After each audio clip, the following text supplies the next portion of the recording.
Olá, estamos iniciando mais um programa da série Fazendo Escola. E nós vamos discutir a gestão democrática nas escolas de ensino médio. Temos nossas convidadas, professora Dalila Oliveira, que é da Faculdade de Educação da Universidade Federal de Minas Gerais. Professora Ângela Maria dos Santos Silva, diretora da Escola Estadual Joaquim José de Medeiros, em Cruzeta, Rio Grande do Norte.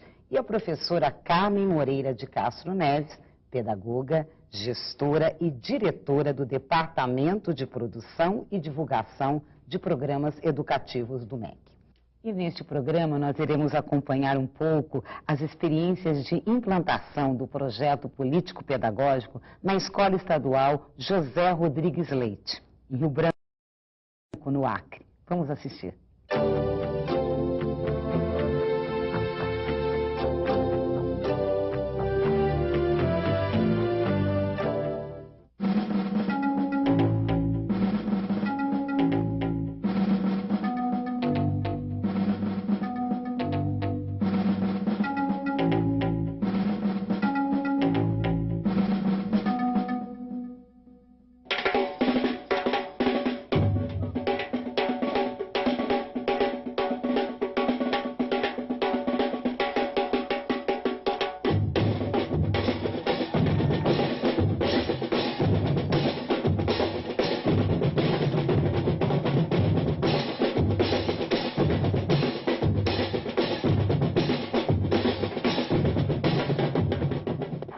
Educação no ritmo, harmonia em compasso.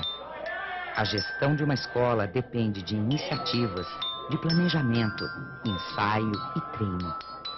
Afinação que leva tempo, exige esforço e dedicação.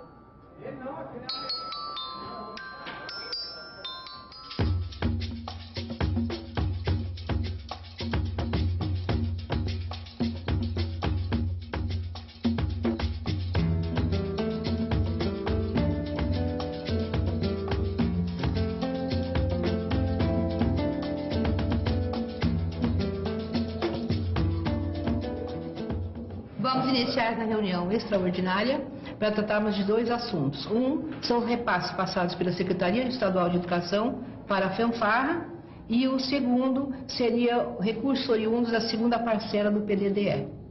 E eu passo ao gestor da escola a direção dos trabalhos. Opinar, participar, decidir, contribuir.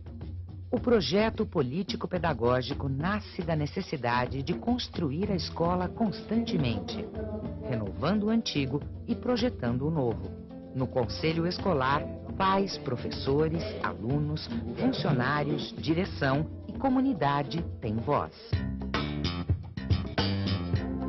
O projeto político-pedagógico é uma discussão, ampla na escola, com todos os segmentos, para buscar soluções de melhorias na qualidade do ensino. Ele tem como objetivo dar um suporte melhor na escola, né? Vendo os problemas maiores, para a gente, após detectar esses problemas, procurar sanar esses problemas com a ajuda, né, da comunidade, com opiniões dos professores, da própria comunidade. O projeto político-pedagógico é elaborado, reformulado todos os anos. No início do ano a gente reformula com os professores e com os pais e alunos. Compor todos os elementos da escola, conhecer as notas. As informações são fundamentais na construção do projeto político-pedagógico. É com elas que se conhece a realidade, surge o marco situacional, o ponto zero de onde se começa a caminhar. O projeto político-pedagógico, ele é a vida da escola, tá? Ele é a vida, ele tem que correr em toda a corrente sanguínea para que possa dar certo.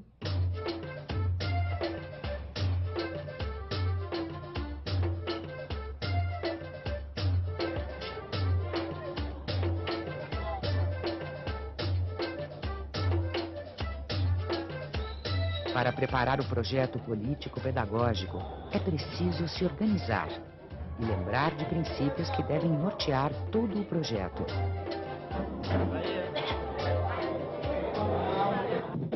Igualdade, qualidade, liberdade, gestão democrática e valorização do magistério.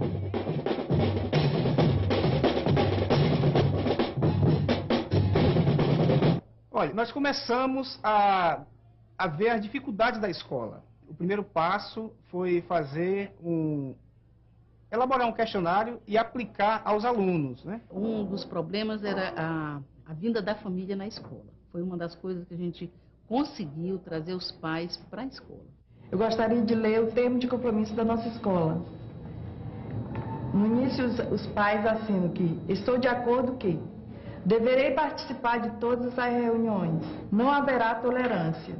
Nós colocamos assim, o pai que não vier às nossas reuniões e colaborar com o chamado, com o problema do filho na escola, nós vamos dar oportunidade para outro pai que quer fazer essa participação, né, compactuar com a escola.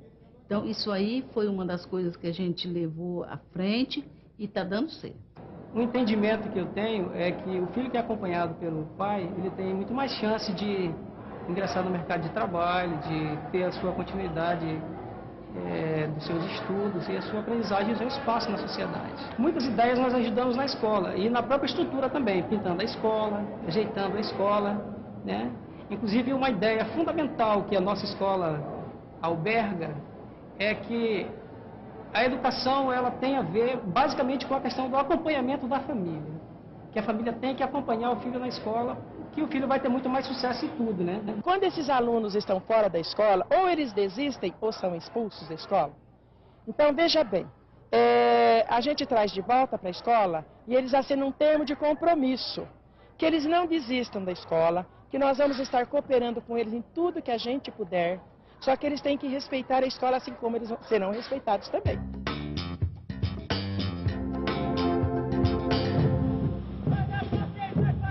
Olha só quem vai passando! Com moral e vibração! Ô, Manjaleiro! Amassa, amassa, amassa! A harmonia de uma escola não se faz com uma só voz. É preciso união, troca, complemento. Além da comunidade, pais e professores, a presença do poder público é importante. É um olhar a mais para a escola. A Secretaria de Educação, ela tem feito muitas oficinas, né, tem realizado muitas oficinas, né, com os professores, com os coordenadores. Nós estamos tendo esse apoio. Nós achamos que a Secretaria tem que cumprir, dentro dessa relação com as escolas, um papel que esteja efetivamente dentro do campo do assessoramento e do financiamento das ações. Então, no caso da proposta pedagógica, nós estamos trabalhando com assessoramento. Entre nós, Secretaria e a sala de aula, existe um longo espaço. Esse espaço só pode ser preenchido pela ação dos gestores, pela ação dos professores. Então, nós, por meio de discussões internas e discussão com os gestores, com os professores, nós fomos tentando identificar que medidas nós podíamos lançar mão como sistema para buscar criar as condições necessárias para a aprendizagem acontecer satisfatoriamente na sala de aula. Então, as escolas têm autonomia, as escolas têm liberdade de discutir os seus problemas, de propor alternativas para os seus problemas. Elas só não podem propor alternativas que ferem regras que foram construídas coletivamente. Então, o que foi pactuado coletivamente tem que ser respeitado por todos.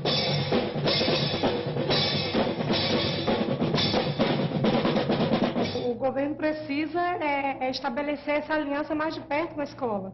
Precisa estar acompanhando a escola mais de perto. Precisa estar mais atento às necessidades da escola. Buscar ver mais o que a escola precisa. Tem uma parte da evolução, principalmente que é muito evidenciada aqui no nosso estado, que é a paleontologia. O que é paleontologia? Paleo significa antigo, ontos significa ser, né? E logia, que vem de logo, significa estudo, ou seja, estudo dos seres antigos. Diariamente, novas formas de aprendizagem são discutidas. O professor ativo e presente é peça fundamental no projeto político e pedagógico. O projeto político-pedagógico em si, ele está sendo uma coisa, eu considero quase que aqui no Acre uma coisa nova. O nosso ainda está em fase, né, de se fazer esse projeto. Então, os professores, nós sempre fazemos reunião e colocamos para eles, gente, nos ajude. A ideia de vocês, o que vocês acham negativo, o que vocês acham positivo, vamos colocar em prática, vamos botar no papel. Então, a dificuldade maior é esse professor querer participar na produção desse projeto político-pedagógico. Acho assim, importante que foi um momento que a escola sentou para discutir os seus problemas, para rever as suas questões, suas debilidades, o que tinha de positivo, o que tinha de negativo, procurou verificar a identidade da escola, reuniu a comunidade escolar, os setores da escola, né? Teve buscando também com os pais. Ao buscar uma nova organização na escola, o projeto político-pedagógico está baseado nas atitudes de solidariedade, reciprocidade e de participação coletiva. A gestão deve ser compartilhada, fugindo do conceito de controle hierárquico tradicional. A Escola Estadual José Rodrigues Leite ainda está elaborando seu projeto político-pedagógico e deve concluir sua elaboração até o final do ano. Nós vimos assim que houve um maior índice de aprovação, tanto na escola como fora da escola. O foco principal da nossa escola, né, foi estabelecido, é conscientizar o aluno, né, é transformá-lo em um aluno cidadão. Aí, como eu e o Thiago, nós temos mais afinidade com essa matéria, a gente veio aqui para dar aula para vocês, para explicar as principais dúvidas. Todo mundo está tendo, eu vejo lá na sala de aula, vocês perguntando para mim. Tem que ter interação, se não ter conversa, não tem como. Mas aí, como está acontecendo isso aqui, o colégio está conseguindo progredir. A escola já há muito tempo pensava, né? Desejava, sonhava com esse laboratório. Já era um projeto. E aí foi mandado para a secretaria algumas vezes e no final do ano passado a secretaria resolveu instalar o laboratório aqui.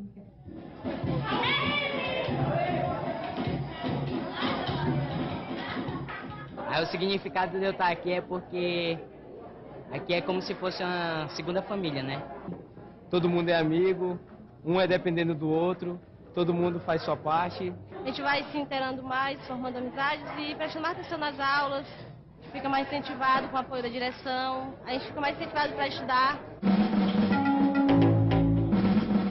A escola deve sair em busca da realidade, arregimentar novos instrumentos, nova participação, nova atitude da comunidade que está envolvida no ensino. O projeto político-pedagógico também requer continuidade das ações, sempre seguindo em frente, decidindo novos caminhos, repensando o que já está sendo feito. Eu sempre digo que o projeto político-pedagógico é uma sinfonia inacabada. Por que sinfonia? Porque tem que ser tocado harmoniosamente por todos e é inacabado porque está em constante processo de reformulação e avaliação.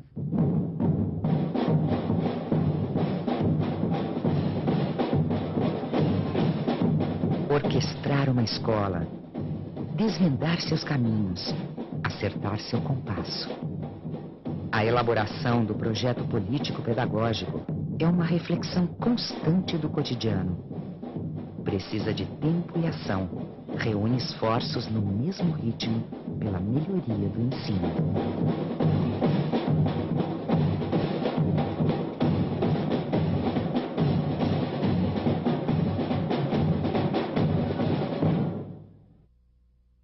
Nós assistimos o vídeo a respeito da Escola Estadual José Rodrigues Leite, lá em Rio Branco, no Acre. E eu gostaria então agora que a professora Ângela nos falasse da impressão do vídeo, do que foi abordado e colocado por essa escola. Inicialmente, Rosa, eu fico feliz e parabenizo a escola por ter a iniciativa de elaborar o projeto político-pedagógico, porque realmente é um documento norteador da escola. Eu costumo sempre dizer que é o grande documento da escola. E o que me chamou mais atenção foi quando a professora Ilma colocou que o projeto ele tem dois momentos importantes, sinfonia e ele é inacabado. Sinfonia, porque na escola nós temos que estar em constante construção. discutindo, todas as pessoas têm o direito de falar, de opinar, de reavaliar a sua prática. Ele é inacabado porque ele é sempre nós estamos construindo o conhecimento, construindo as ações, priorizando as metas e, de repente, o projeto passa a ser o grande documento da escola, quando todos participam das decisões da escola. Eu acho que nós vimos uma experiência de tentativa de elaboração, de implantação de um projeto pedagógico. Né? E ela chama atenção, essa experiência, para a dificuldade, para o desafio que é a participação. Eu acho que a participação, não só da comunidade entendida como os pais, os alunos, mas a participação da comunidade entendida como todos os segmentos que compõem a escola, é o grande desafio da elaboração desse projeto. Porque sem isso o projeto passa a ser um fardo que pesa nas costas do diretor, dos coordenadores pedagógicos. Agora, nós vimos ali uma experiência, uma possibilidade, eu acho que há aspectos dela que merecem ser discutidos, dessa participação, não é? Mas eu acho que, sem dúvida nenhuma, o que chama atenção para nós é a questão da participação. Por gentileza, professora Carmen. Rosa, eu acho que uma lição muito importante que esse vídeo nos dá, que o trabalho da escola do Acre nos mostra, é que o projeto político-pedagógico traduz o espaço de autonomia que a escola tem. As escolas estão inseridas num sistema estadual, municipal e nacional de educação, mas existe um espaço de autonomia que o gestor, como um maestro, faz a orquestração, junto com toda a comunidade, e é esse espaço de autonomia que o projeto político-pedagógico retrata. Então, o projeto político-pedagógico da escola, ele é um exercício de autonomia e um retrato da identidade da escola.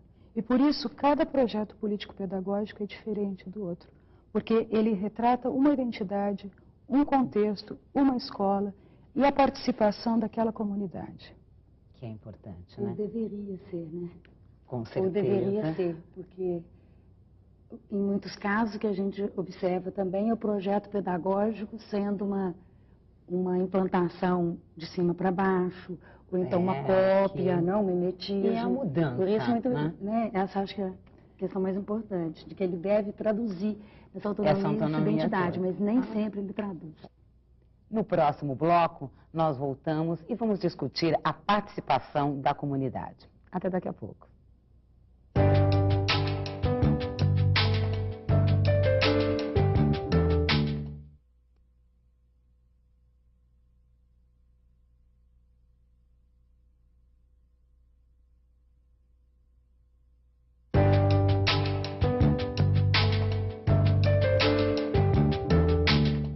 Voltamos a apresentar o programa Fazendo Escola, hoje discutindo o projeto político-pedagógico Passo a Passo. Nós estávamos conversando a respeito da participação da comunidade. Professora Dalila, justamente o que a senhora estava colocando a respeito da importância da participação da comunidade. Eu acho que a participação da comunidade é vital na elaboração e no posterior monitoramento do projeto político-pedagógico. Acontece que essa participação, ela é um desafio, ela é a grande dificuldade que a escola tem. E quando a gente pensa na participação da comunidade, em geral, nós temos uma leitura restrita do que seja comunidade. Em geral, estamos pensando nos pais dos alunos, ou quando muito, nos alunos e pais de alunos. Eu prefiro pensar a comunidade como todo o entorno da escola, que não são só as pessoas que participam da escola, que têm seus filhos participando diretamente do ensino. Então, pensar a participação no projeto político-pedagógico da escola é pensar que a escola é composta por diferentes segmentos e que esses segmentos têm formas e diferentes disposições para participar desse projeto pedagógico, né? E até mesmo diferentes interesses. Os professores com um segmento, os demais trabalhadores da escola com um outro segmento que também deve estar presente, ser contemplado na elaboração desse projeto, e os pais e os alunos. Agora, como pensar essa participação é que eu acho delicado. Nós vimos no vídeo um exemplo de participação, né? Aliás, nós não vimos só um, nós vimos pelo menos um e duas alusões, né? Uma de Araxá e outra de São Paulo. Quer dizer, na realidade, esse termo de compromisso eu acho que é algo muito importante.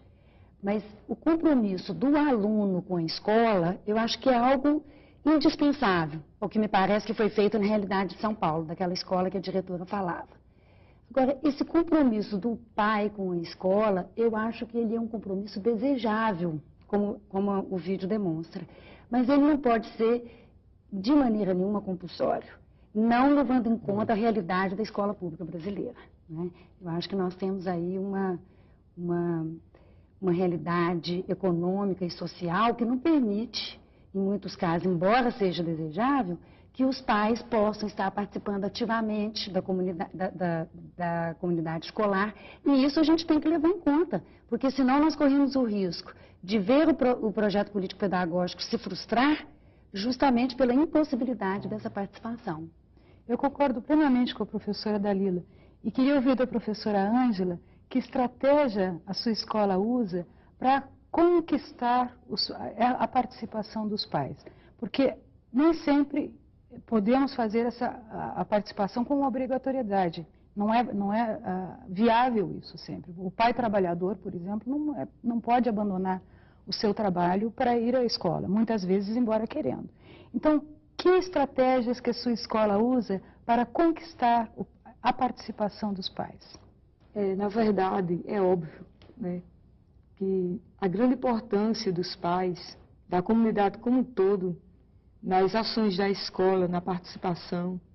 E antes de responder a pergunta da colega, eu gostaria também de concordar com a professora Dalila, quando ela coloca que esse envolvimento, essa participação, não diz respeito somente aos pais, mas com toda a comunidade, é verdade. Porque, principalmente, todos os segmentos da escola, né, precisam estar envolvidos nessas ações, porque não só é o professor ou o diretor, são todos os segmentos que precisam estar envolvidos e, de repente, a escola está falando de uma gestão democrática, de uma gestão compartilhada. O grande problema que nós enfrentamos foi exatamente isso, porque discutiu anteriormente uma gestão compartilhada, onde, na verdade, os segmentos não tinham seus projetos, não tinham seus coordenadores e não participavam ativamente das ações da escola. E nós estamos reconstituindo isso através da participação de todos. E eu acrescento uma outra participação, que é de outros órgãos, que são as parcerias. Então, nós desenvolvemos os projetos na escola e contamos com a parceria da Secretaria de Saúde do município, da Prefeitura Municipal do município, de outros órgãos que nós precisamos manter essas parcerias para trabalhar realmente essa participação. E enfatizando os pais, professora, é muito difícil, como a professora Dalila colocou, trazer os pais para a escola de uma maneira saudável, de uma maneira acolhedora, é muito difícil. Nós temos uma estratégia de visita domiciliar. Recentemente, nós caminhamos as ruas da cidade, procurando, mediante a ficha do aluno, fazer a visita aos alunos que não estão participando, que não estão frequentando a escola. Isso é o primeiro momento. Visitamos as residências dos alunos e nos deparamos com vários problemas que são problemas econômicos, problemas sociais, que a escola não vai dar conta de resolver esses problemas. Mas, pelo menos, nós estamos vivenciando esses problemas, estamos identificando o sujeito, no caso o aluno, que muitas vezes chega à escola e se depara com situações totalmente contrárias. Ele não encontra na escola aquilo que ele esperava, que ele almejava. E quando a gente conhece a história desse indivíduo, nós passamos a trabalhar melhor. E depois da visita domiciliar, nós temos as reuniões com os grandes grupos, com o grande grupo, que é a reunião bimestralmente, nós reunimos todos os pais, e essa reunião, esse encontro, que nós até tiramos reunião, agora encontro, ele é um encontro onde nós vamos discutir, em alguns momentos, atividades pedagógicas e administrativas, e em alguns momentos, de acordo com o contexto, com a realidade, ela pode ser apenas pedagógica ou administrativa. Em seguida, nós temos que planejar essa reunião, esse encontro, porque muitas vezes o pai diz assim, eu vou a esse encontro não, porque geralmente é para enredar do meu filho. E a reunião, o encontro, ele passa a ter outro planejamento, né? Ele precisa ser, acima de tudo, acolhedor. Então, nós fazemos essas reuniões com um grande grupo, onde está toda a comunidade participando, e em seguida, nós fazemos também a reunião por turmas. E esse encontro, melhor dizendo, ele passa a ser encontro de pais, mestres e alunos. Então, naquele momento, nós trabalhamos o acolhimento, nós dividimos o encontro em 3 momentos. Acolhimento, informes e, em seguida, a discussão entre pai, aluno e mestres. Como que é esse acolhimento? O acolhimento nós planejamos porque nós entendemos que é preciso ter um ambiente acolhedor. Do mesmo jeito que o aluno precisa do ambiente acolhedor, as pessoas que chegam à escola, que participam, precisam também desse ambiente. Nós fazemos leituras compartilhadas de acordo com o tema que nós vamos discutir. Nós entregamos mensagens acolhedoras, que vai elevar a autoestima das pessoas que participam do encontro. As leituras também são compartilhadas com quem está participando do grupo, através de músicas. Procuramos trazer outras pessoas da comunidade para dar palestras para os pais. Recentemente, nós fizemos um encontro onde nós convidamos pessoas da saúde para que falassem a respeito da questão de sexualidade. Então, primeiramente, nós entendemos que seria viável conversar com os pais o que estava acontecendo através de uma pessoa que é especializada no assunto, tá certo? E discutir com os pais as possibilidades de trabalhar com esses adolescentes, com esses alunos que estão precisando de informações. Professora Ângela, eu trabalhei numa escola em que a gente também adotou uma estratégia de encontros com os pais, em que os pais, quando iam para a escola, sempre recebiam algo em troca. Um vídeo interessante, uma dança que as crianças preparavam, e nós notamos que a participação foi crescente.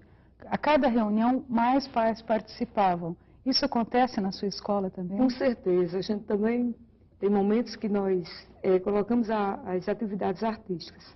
E o que a gente percebe é que as reuniões, os encontros, eles estão realmente, a cada dia, a participação é maior dos pais. Nós também fazemos sorteios. A gente consegue brindes na comunidade e a gente fica sorteando algum brinde como forma de incentivar a participação dos pais. Agora, uma coisa interessante que eu observei também no vídeo, quando você colocou a questão de compensação, a questão de que seja um momento compensatório. Você colocou bem assim, não foi, Dalila? Essa questão de o pai não vir à reunião e ser... Foi dessa forma que eu entendi. Isso é como? O pai, a responsabilidade, o compromisso dos pais que não participam da escola, a escola adotou uma forma compulsória, né? Naquele vídeo, me parece que foi uma forma compulsória, ou seja, naqueles termos de compromisso, os pais se comprometem a ir a todas as reuniões. E há lá uma cláusula que diz que não haverá tolerância, né? Da ausência desses pais nas reuniões. Isso que eu dizia que eu acho muito complicado. Porque me parece, Ângela, que a sua escola, você me disse, é uma escola que está localizada em uma comunidade pequena, não é? Um município de 8 mil habitantes. 9 mil habitantes. Então, quando a gente pensa isso nas dimensões do Brasil, essa questão do projeto político-pedagógico não é para ter só em Cruzeta, não é para ter só em Diadema, não é para ter só em Brasília, é uma política nacional. Nós estamos pensando nisso para todas as escolas públicas do Brasil, né? Então, quando a gente pensa isso com a diversidade que é esse país, nós temos que levar em consideração o grande centro urbano, a violência urbana, a miséria, a pobreza, a dificuldade do pai trabalhador, que a Carmen lembrava agora há pouco. Enfim, nós temos que pensar uma política que seja adequada para uma realidade que é muito diferente caso a caso, né? Então, acho que, como um exemplo assim, da iniciativa, da sua experiência, é super rico que isso seja demonstrado e que outras escolas, os professores possam tomar conhecimento. Agora, é claro que nós não podemos generalizar os exemplos, né? Nem mesmo do vídeo, nem... Então, eu gostaria de fazer uma relação entre a forma, como é que nós adotamos para os pais que não participam do encontro. Então, nós temos um livro, que é o livro de frequência. O pai, ele assina o nome, tá? E ao lado ele coloca o nome de seu filho. Então, nós ficamos... eles têm um tempo muito grande para procurar a escola, porque geralmente eles comunicam: olha, mamãe não vem porque mamãe está trabalhando, porque justificam. Então, por essa questão de justificar, né, nós deixamos aí, o pai procura, depois fica procurando em outro horário, a escola, a direção, os professores para conversar, e ele tem o mesmo direito. A gente faz questão que naquele momento que ele chega à escola, mesmo ele não participando do encontro, mas a gente leva: olha, procure o professor, o professor de língua portuguesa de seu filho está ali, converse com ele. Então, é dessa maneira que a gente tenta trazer os pais para a escola para participar. E também a participação dos pais nos projetos. E aí eu queria levantar uma questão interessante. Existem grupos que vendem projetos pedagógicos para as escolas. E o pior, existem escolas que compram. Então eu queria trazer essa discussão. Né? Depois do intervalo, nós voltamos para continuarmos a discutir sobre essas questões, como, por exemplo, empresas que vendem projeto para as escolas, a questão das parcerias e a autonomia. Até já.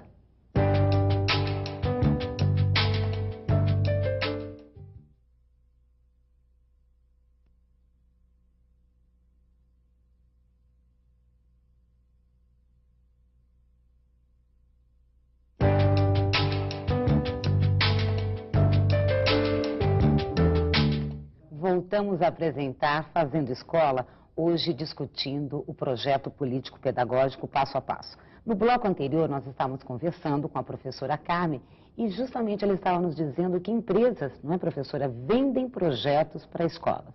Como é isso, professora? Como se dá? Existem empresas de consultoria que chegam e oferecem para as escolas projetos pedagógicos já prontos. Ou alguns professores que resolvem, ou diretores que resolvem copiar projetos de outras escolas. E aí nós temos o projeto político-pedagógico comprometido. E nessa questão do passo a passo, que é o tema de hoje, o primeiro ponto é o diagnóstico. Ora, se eu pego um projeto pronto, um projeto que alguém me vendeu, o diagnóstico já está comprometido. E acho que nós temos que discutir agora um pouco essa questão do diagnóstico, não é? O que representa um bom diagnóstico para um projeto político-pedagógico? Eu gostaria de conversar isso com as duas colegas, porque este é um aspecto fundamental e é a partir de um bom diagnóstico, de um diagnóstico completo, plural, que alcance a totalidade da escola, de suas relações, de suas parcerias, que nós efetivamente conseguimos construir um bom projeto político-pedagógico. Professora Carmen, é muito interessante o que você está colocando, porque nossa escola já está na terceira. Estamos reavaliando o projeto. Nós elaboramos em 1999, fizemos a primeira avaliação, um grupo de alunos da Universidade Federal do Rio Grande do Norte, cursando pedagogia.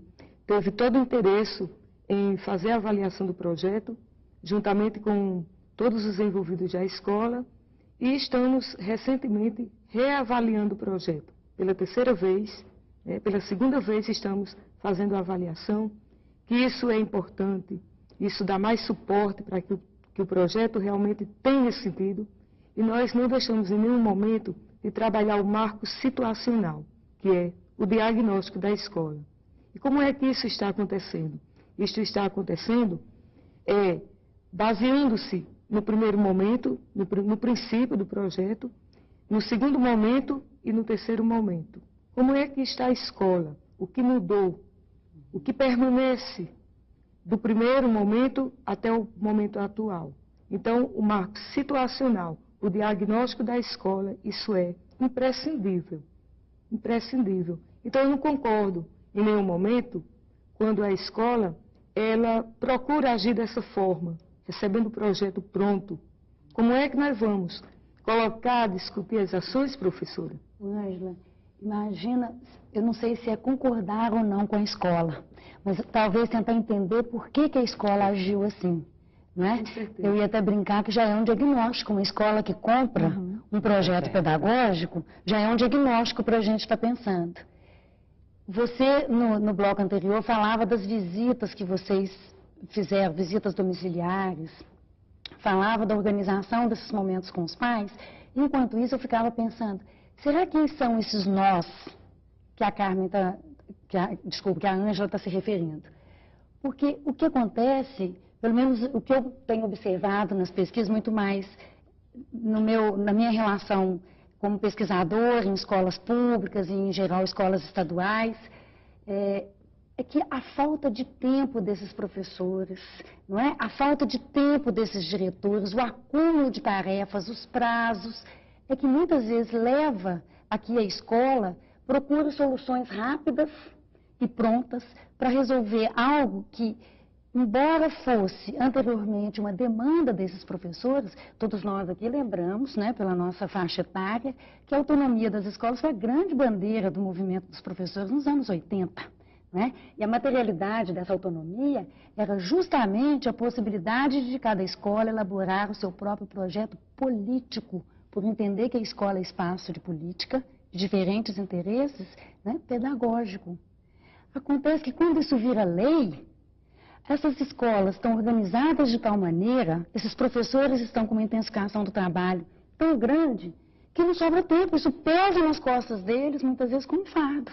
Né? Então, eu acho que nem toda escola acaba tendo condições ou de elaborar, de fato, o seu projeto, ou de se comprometer, né, com uma autonomia, de estar, de fato, querendo ali pensar algo que seja dela, intrinsecamente dela, ou acaba não tendo mesmo condições, porque muitas vezes isso representa um plus, né? Um trabalho a mais. Eu acho que é um pouco pensar isso, assim, não é uma questão de opção. Não é que escolheu comprar o projeto em vez de fazê-lo. Eu conheço um caso muito curioso, uma orientanda minha de mestrado foi fazer uma pesquisa sobre gestão democrática numa escola e começou a investigar, então, o momento do projeto pedagógico. E descobriu que o projeto tinha sido comprado. E sabe como que ele foi pago? Isso que é mais interessante. Por uma cotização dos professores. Cada um deu um pouquinho, então fizeram uma vaquinha, né, e pagaram o projeto. E quando ela entrevistava os professores, perguntando, mas você topou pagar do seu próprio bolso o projeto político-pedagógico? Alguns diziam, o que é isso? É melhor pagar, quer dizer, me custa menos pagar por esse projeto do que ficar aqui depois do meu expediente para discutir um projeto. Então, eu acho que sem discutir as questões concretas da organização do trabalho na escola, e isso passa fundamentalmente pelo diagnóstico interno e externo, né? O que acontece dentro dessa escola, o que acontece no entorno dela, fica muito difícil a gente definir qual que é a política do projeto pedagógico da escola. Você colocou a questão de, muitas vezes, o tempo. Né?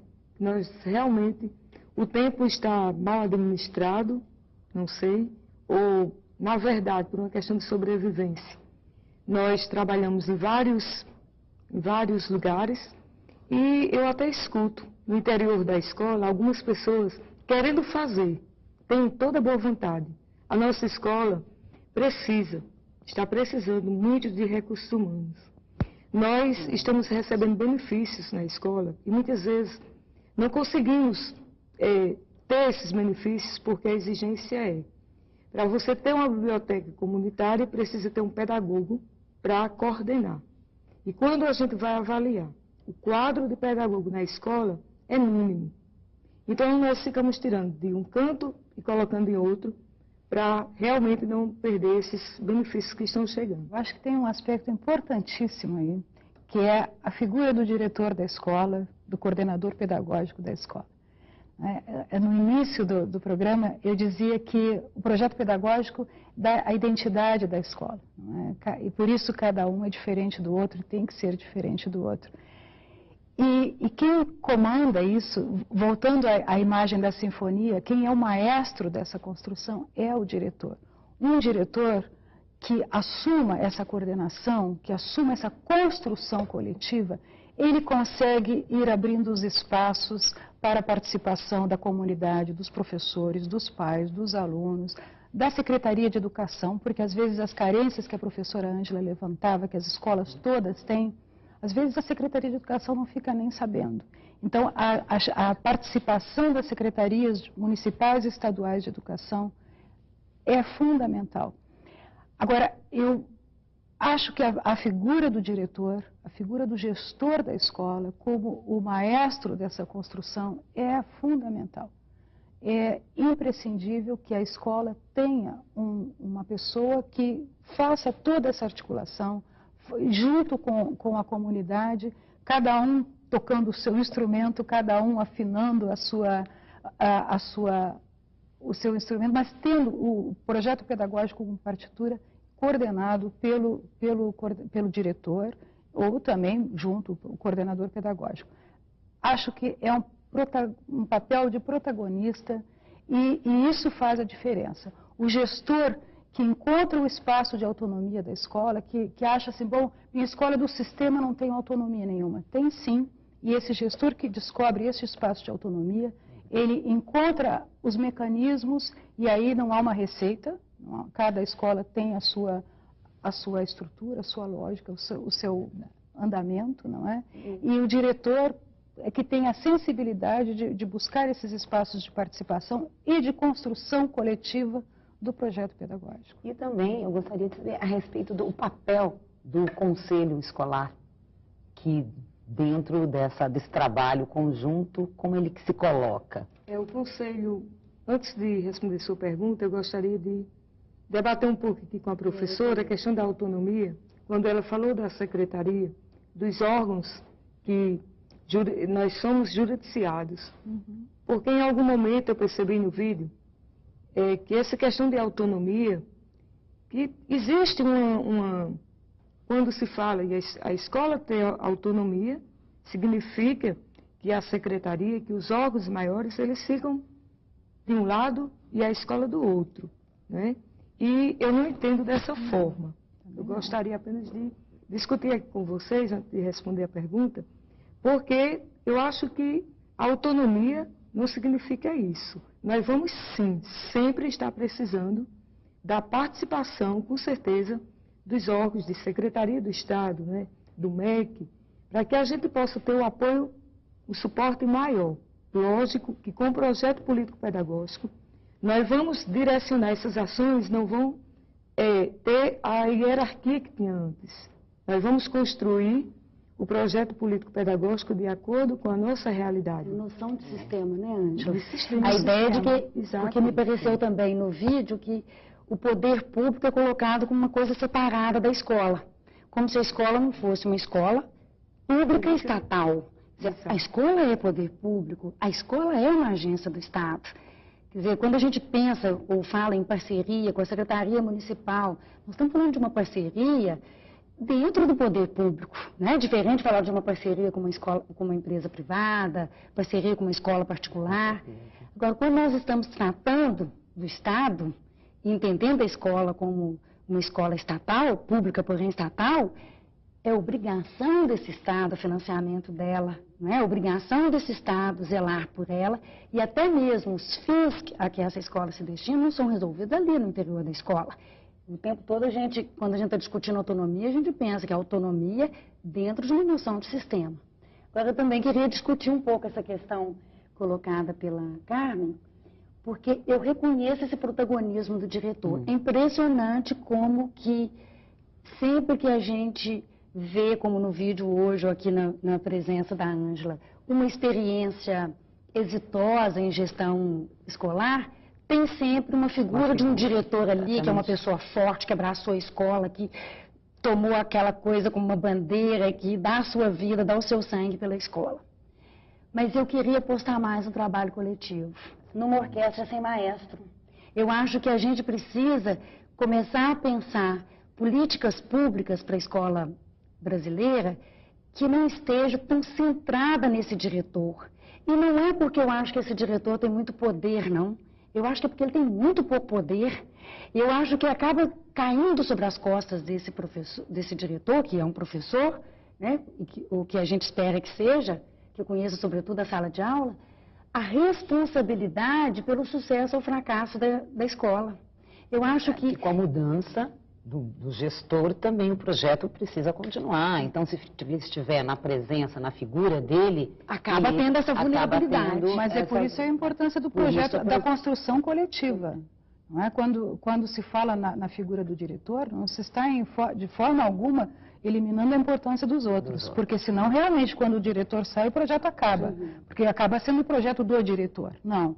A ideia é que todos tenham o seu espaço, todos tenham a sua construção, a sua colaboração. A professora Ilma fala na sinfonia, né? Eu costumo trabalhar a imagem levantada pelo Humberto Eco da obra aberta. O que é uma obra aberta? É uma obra em que cada um que vê, que participa e coloca um pouco de si. E uma obra aberta em movimento. Ou seja, a cada novo olhar, eu tenho novas experiências, novas contribuições. E por isso o projeto pedagógico ele está sempre em movimento. Agora, se ele for de uma pessoa só, seja de um diretor, seja de uma empresa de consultoria, ou seja de um professor, ele realmente, na hora que um desses sai, ele acaba. Então, a questão da construção coletiva é fundamental. A minha preocupação, Carmen, eu realizei uma pesquisa há 2 anos atrás com os diretores da rede municipal de Belo Horizonte. E eu estava discutindo essa pesquisa, a natureza do trabalho do diretor, porque a gente tem muitos estudos sobre as relações de poder envolvendo o diretor, sempre o diretor como essa figura central do poder na escola. Eu estava discutindo o diretor como trabalhador. O que é a natureza do trabalho dele, o que mais pesa? E eu acabei concluindo nessa pesquisa que o que mais pesa sobre as costas do diretor, esse diretor é eleito democraticamente na escola, é o tal do trabalho coletivo. Porque hoje a legislação, os artigos 12, 13 e 14 da LDB, vão garantir essa participação, né, do trabalho coletivo de todos na construção do projeto pedagógico na escola. Acontece que esse diretor eleito democraticamente, ele fez algumas promessas ali na sua comunidade, não é? Alguns compromissos, mais do que promessa, alguns compromissos. Mas ele tem, acima dele, aí, os órgãos do sistema que vão fazer cobranças dele de prazos, de tarefas, de atividades que ele tem um tempo para entregar, enfim. Acaba ficando centrada na figura desse diretor esse meio de campo, quer dizer, ele tem que responder àquela comunidade que exige permanentemente dele ali no cotidiano da escola, ao mesmo tempo ele tem que responder às exigências da organização ou exigências burocráticas do sistema. O que a gente observou ao final da pesquisa foi o adoecimento desse diretor, né? Como que esse diretor ele está estressado, oprimido com essas cobranças, e justamente porque ele tem que responder por uma coisa que coletivamente seria produzida e que deve ser produzida, mas que as condições objetivas nem sempre estão asseguradas. Né? Por exemplo, a questão do tempo que a gente falava agora há pouco. Como ter trabalho coletivo na escola, se os professores entram correndo na escola e saem correndo porque vão trabalhar em outro lugar? Ou porque não tem um tempo de trabalho remunerado para ele estar dentro da escola, participando da gestão da escola, contribuindo nos projetos. Né? Acho que nós estamos falando a mesma coisa, eu só estou chamando a atenção assim, para que a gente não reforce que é este protagonista que vai dar conta da gestão democrática. Não, a gestão democrática ela tem que ser coletiva, senão... Professora Ângela Maria, as considerações finais. Minhas considerações é de incentivo para que todas as escolas, ao pensar em elaborar o projeto político, elabore com todos que estão envolvidos na escola, no coletivo, para que realmente essa permanência do projeto político-pedagógico seja garantida. Então, se o projeto é elaborado com todos, com certeza não vai ter nenhum problema, o projeto político vai realmente ser desenvolvido com muita competência, com muita habilidade. Obrigada, professora Angela Maria. Obrigada, professora Dalila. Obrigada, professora Carmen. Na próxima semana, voltamos discutindo gestão democrática. Quem participa da gestão democrática? O papel dos colegiados. Até lá.